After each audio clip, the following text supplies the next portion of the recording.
Algumas semanas atrás eu fiz um vídeo aqui na Carta Capital chamando a atenção para aquilo que é uma das características da região do Grande Oriente Médio, que é a presença dos chamados grupos não estatais. Mas grupos não estatais que têm representatividade, ou alguma representatividade e legitimidade na população da qual faz parte, e ao mesmo tempo constitui quase como um exército.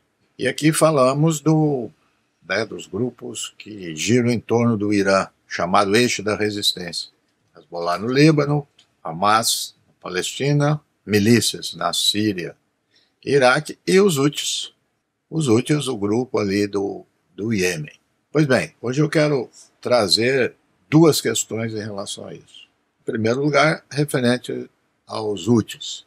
Logo após as ações de Israel em Gaza, os Houthis disseram que se Israel não interrompesse os massacres em Gaza, eles iam, enfim, que impediriam todo e qualquer tipo de circulação de embarcações que trouxessem mercadorias, bens que estivessem envolvidos em Israel. Essa era a questão.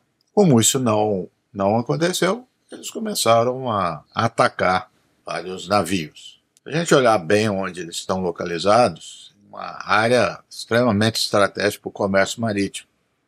Por ali passa cerca de 13 a 15% do comércio mundial. Então isso passou a ter uma repercussão muito grande nos preços, uma repercussão negativa. Diante disso, os Estados Unidos e a Inglaterra, se colocando como defensores do direito internacional, estão atacando os Houthis com bombardeios e mísseis.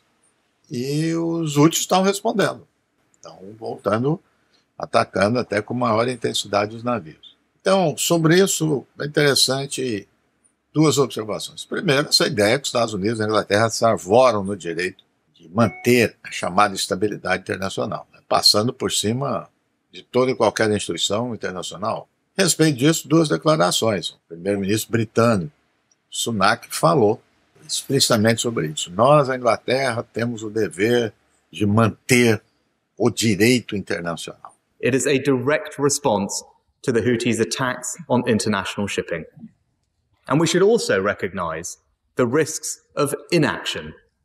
It would weaken international security and the rule of law, further damage freedom of navigation in the global economy, and send a dangerous message that British vessels and British interests are fair game. Gera mais do que hipocrisia, uma certa arrogância, né, do ex-império britânico.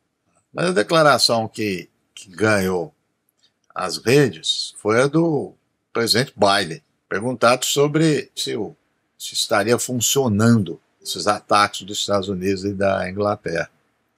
Ele disse o seguinte: olha, se você quer dizer que funcionando está fazendo com que os Houthis parem de atacar, não. Se você quer saber, eles vão continuar atacando. Sim, essa foi a resposta do presidente Joe Biden. Are the airstrikes in Yemen working? Well, when you say working, are they stopping the Houthis? No. Are they going to continue? Yes. Então, esse era uma das questões que eu queria trazer aqui para vocês, para a gente estar sempre atento a essas movimentações desses grupos e essa região específica ali do Iêmen, né? Então, trazendo aqui a questão de um conflito marítimo. É claro que os ataques dos Estados Unidos têm sido feitos ao território do Iêmen.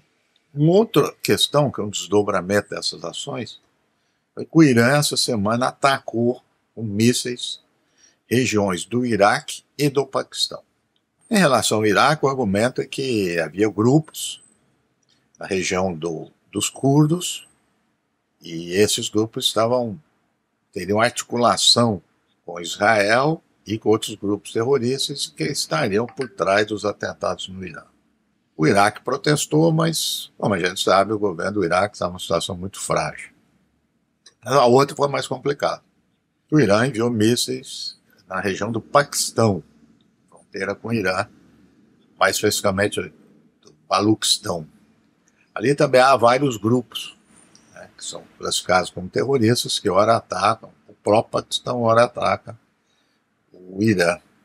Então esse era o argumento. Enviou. Óbvio que o Paquistão não gostou e respondeu atacando o Irã. Então isso tem causado também uma mais tensão que não tem nada a ver com a questão de Gaza e entre países ali da região. Lembrando que o Paquistão tem um exército muito poderoso e tem arma nuclear. Ao que tudo indica, a questão não vai além disso, mas indica também, trazendo aqui o tema dos grupos não estatais e os grupos não estatais terroristas, que atuam na região contra os seus próprios estados. Há uma tensão muito grande também na fronteira entre Afeganistão e Paquistão. Enfim, toda uma situação complexa, mas de qualquer forma, onde os estados nacionais não adquiriram ainda o seu perfil, quer dizer, mais claro, não está a sua concretude. Então essas fronteiras são muito fluidas e as identidades também desses grupos, muitos grupos tribais que se relacionam com alguns grupos terroristas. Então é uma situação muito complexa porque vai além dessas relações entre governos e estados. Então tudo isso faz com que nós tenhamos mais atenção e olharmos com bastante os detalhes dessas alianças, que são alianças transnacionais, passam pelas fronteiras e não estão na ótica governamental. Então tudo isso traz mais complexidade para o Oriente Médio. E não é essa forma pela qual os Estados Unidos e a Inglaterra, que querem ser os guardiões da ordem, não é atacando da forma como estão fazendo, que vai trazer algum tipo de estabilidade para toda aquela região. Há uma guerra entre o Hamas e o Estado de Israel. Quando começaram os conflitos na região? Há um genocídio em curso? É possível a paz?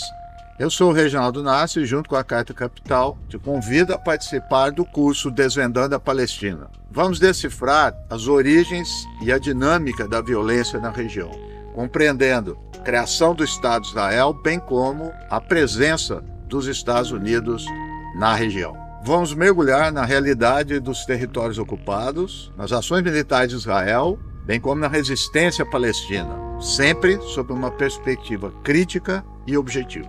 Inscreva-se agora e venha compreender a questão palestina em sua totalidade. O curso terá início em 23 de janeiro.